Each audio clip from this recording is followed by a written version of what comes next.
50대에 접어들며 느껴지는 첫 번째 충격은 이제 얼마 남지 않았다는 막연한 불안감입니다. 퇴직 후의 삶은 꿈꿨던 여유로운 시간이 아니라 매달 통장 잔고를 확인하며 버텨야 하는 생존 게임으로 변해갑니다. 60대에 들어서면 더 뼈아픈 현실이 다가옵니다. 언제까지 일할 수 있을까? 라는 질문은 일하지 않으면 어떻게 살까? 라는 두려움으로 바뀌죠. 예전 세대와 달리 지금의 50대와 60대는 은퇴라는 단어조차 사치처럼 느껴집니다. 더욱이 물가는 오르는데 연금은 턱없이 부족하고 과거엔 든든한 자산이었던 집 한 채마저도 노후를 지켜줄 수 없다는 사실이 드러나고 있습니다. 50대부터 80세까지 일해야 한다는 말이 잔혹하게 들리지만 이것이 현실로 다가오는 지금 우리는 과연 어떻게 이 상황을 헤쳐나가야 할까요? 은퇴의 꿈은커녕 생존을 위한 노후 노동이 강요되는 시대를 살아가는 우리의 진짜 이야기를 시작합니다. 50대부터 80세까지 일해야 한다. 베이비 부머의 잔혹한 진실. 서론. 50대와 60대가 꿈꿨던 노후는 여유로운 은퇴 생활이었습니다. 하지만 현실은 기대와 전혀 다릅니다. 길어진 수명, 불안정한 경제 상황, 부족한 연금으로 인해 많은 사람들이 은퇴를 생존의 문제로 받아들여야 하는 시대가 되었습니다. 이 글에서는 구체적인 사례와 함께 우리가 직면한 문제를 살펴보고 해결 방안을 고민해 보려 합니다. 1. 길어진 수명, 짧아진 준비 기간. 첫 번째 사례는 김민수 씨 가명 58세의 이야기입니다. 그는 30년 넘게 한 회사에서 성실히 일하며 퇴직금을 꼬박꼬박 모아왔습니다. 하지만 2020년 팬데믹 이후 경제 상황이 급변하며 회사가 구조조정에 들어갔고 예정보다 3년 일찍 퇴직해야 했습니다. 퇴직 후에도 일할 수 있겠지라고 생각했지만 현실은 달랐습니다. 50대 후반에 새 직장을 찾는 것은 상상 이상으로 어려웠고 소일거리로 택배 일을 시작했지만 몸이 따라주지 않아 1년 만에 그만둬야 했습니다. 민수 씨는 이렇게 말합니다. 사람들이 100세 시대라고 하잖아요. 하지만 60대 초반에 은퇴하면 3040년을 살아야 하는데 도대체 그 기간을 어떻게 버텨야 할지 모르겠어요. 길어진 수명은 축복처럼 보이지만 준비가 되어 있지 않다면 오히려 큰 부담으로 다가옵니다. 2. 은퇴 후의 경제적 현실. 다음은 박정숙 씨 가명 62세의 사례입니다. 정숙 씨는 공무원으로 35년간 일하고 은퇴한 뒤 연금을 받기 시작했습니다. 매달 들어오는 연금은 약 180만 원. 처음에는 충분할 줄 알았지만 막상 살아보니 턱없이 부족했습니다. 이 정도면 괜찮겠지라고 생각했던 생활비가 예상보다 훨씬 더 들었기 때문입니다. 병원비, 관리비, 그리고 손주들 용돈까지 주고 나면 한 달이 금세 끝나버려요. 연금만으로는 안 돼서 작은 카페 일을 시작했어요. 정숙 씨는 현재 주 5일 하루 6시간씩 카페에서 일하고 있습니다. 그녀는 연금 생활이 안정적일 거라고 믿었지만 예기치 못한 지출과 물가 상승이 그녀의 계획을 무너뜨렸습니다. 3. 은퇴 후에도 계속되는 가족 부양. 세 번째 사례는 이호철 씨 가명 55세의 이야기입니다. 호철 씨는 퇴직 후 노후 자금을 어느 정도 준비했다고 생각했지만 예상치 못한 상황에 직면했습니다. 결혼하지 않은 자녀들이 경제적으로 독립하지 못해 여전히 부모의 도움을 받고 있었던 것입니다. 그의 말은 충격적이었습니다. 자식들이 커가면 부담이 줄어들 줄 알았는데 오히려 늘어나더라고요. 학자금 대출도 갚아줘야 하고 집도 마련해줘야 하고요. 이 나이에 다시 회사원처럼 출근해서 일하고 있습니다. 호철 씨는 80세까지는 일해야 자녀들을 완전히 지원할 수 있을 거라고 예상하고 있습니다. 현실을 어떻게 극복할 것인가? 이러한 현실을 직면하고 있는 50대와 60대에게 필요한 것은 단순한 은퇴 준비를 넘어선 생존 전략입니다. 몇 가지 중요한 방향을 제안합니다. 1. 수익의 다변화. 퇴직 전부터 다양한 수익원을 마련해 두는 것이 중요합니다. 예를 들어 김민수 씨처럼 택배나 단기 아르바이트를 시작하기 전에 자신이 가진 전문성을 활용해 프리랜서로 활동하거나 온라인 강의, 블로그, 수익 창출 등을 고민해 볼 수 있습니다. 이러한 비대면 일자리는 육체적 부담이 적으면서도 일정한 수익을 올릴 수 있습니다. 2. 소비 패턴의 변화. 박정숙 씨처럼 연금에 의존하려면 소비를 줄이는 것도 큰 도움이 됩니다. 불필요한 지출을 줄이고 소박한 생활 방식을 채택하는 것은 노후에 큰 차이를 만듭니다. 가령 외식을 줄이고 여가 활동을 무료로 즐길 수 있는 방법을 찾아보는 것이죠. 3. 가족과의 현실적인 대화. 이호철 씨와 같은 상황을 피하려면 자녀와의 대화를 통해 현실적인 기대치를 맞추는 것이 중요합니다. 자녀가 경제적으로 독립하도록 돕되 부모의 재정적인 희생이 과도해지지 않도록 하는 것이 필요합니다. 결론, 은퇴는 선택이 아닌 전략이다. 50대부터 80세까지 일을 해야 하는 세상이 멀게 느껴지지 않는 이유는 그것이 우리 앞에 다가온 현실이기 때문입니다. 그러나 모든 것이 절망적일 필요는 없습니다.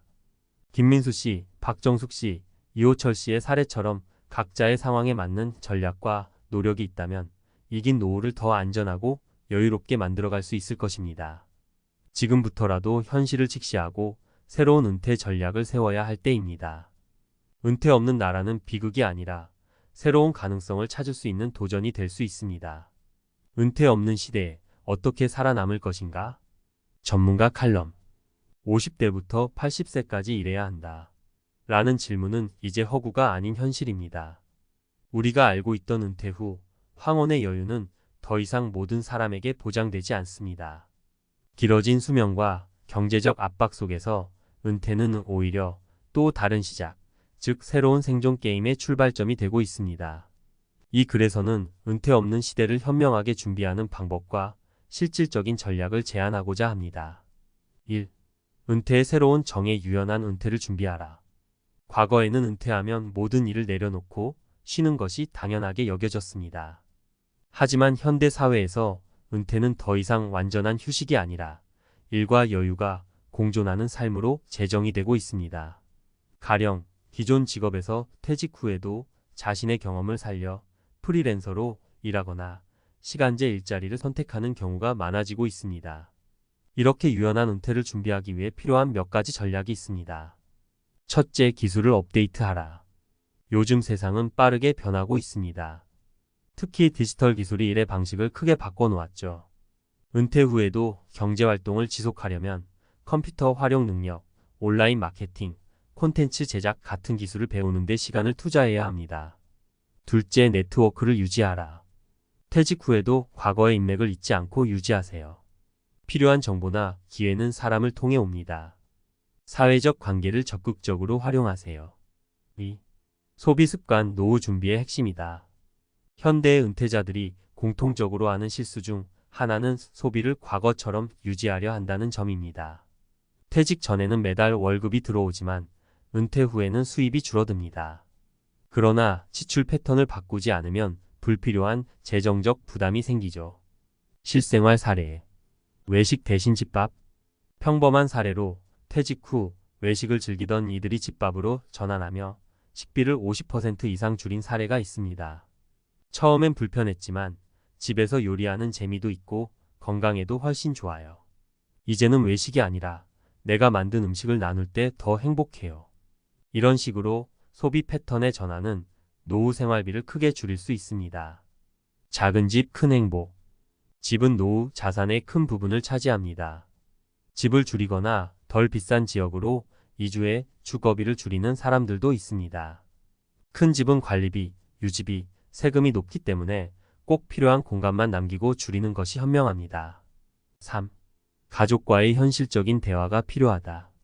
많은 베이비 부머 세대가 은퇴 후에도 자녀에게 재정적으로 의존하거나 반대로 자녀를 계속 지원해야 하는 상황에 놓입니다.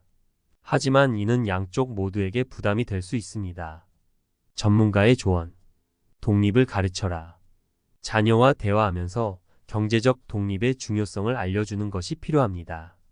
너무 늦지 않게 자녀가 자신의 경제적 책임을 질 수 있도록 돕는 것이 부모와 자녀 모두의 행복을 위한 첫걸음입니다. 기대치를 조정하라. 부모가 자녀에게 모든 것을 해줘야 한다는 부담감을 내려놓는 것도 중요합니다. 반대로 자녀 역시 부모의 노후를 스스로 책임질 수는 없다는 사실을 인식해야 합니다. 가족 간 현실적인 기대치를 설정하는 것이 재정 문제의 갈등을 줄이는 열쇠입니다. 4. 건강이 최고의 자산이다. 돈을 잃으면 조금 잃은 것이고 건강을 잃으면 전부를 잃는다는 말이 있습니다. 경제적 준비 못지않게 중요한 것이 건강 관리입니다. 은퇴 후에도 일을 계속하려면 건강이 뒷받침되어야 하기 때문이죠. 구체적인 전략, 운동 습관. 퇴직 후에도 규칙적인 운동을 유지하는 것이 중요합니다. 무리하지 않으면서도 근력과 유연성을 유지할 수 있는 운동, 예를 들어 걷기, 요가, 간단한 근력 운동을 추천합니다. 영양 관리. 젊을 때는 식습관의 중요성을 간과하기 쉽지만 은퇴 후에는 작은 식습관이 건강을 크게 좌우합니다. 잘 먹고 잘 쉬는 것이 가장 기본적인 건강 관리 방법이라는 점을 잊지 마세요. 5. 새로운 삶을 시작할 용기를 가져라. 은퇴는 끝이 아니라 또 다른 시작입니다.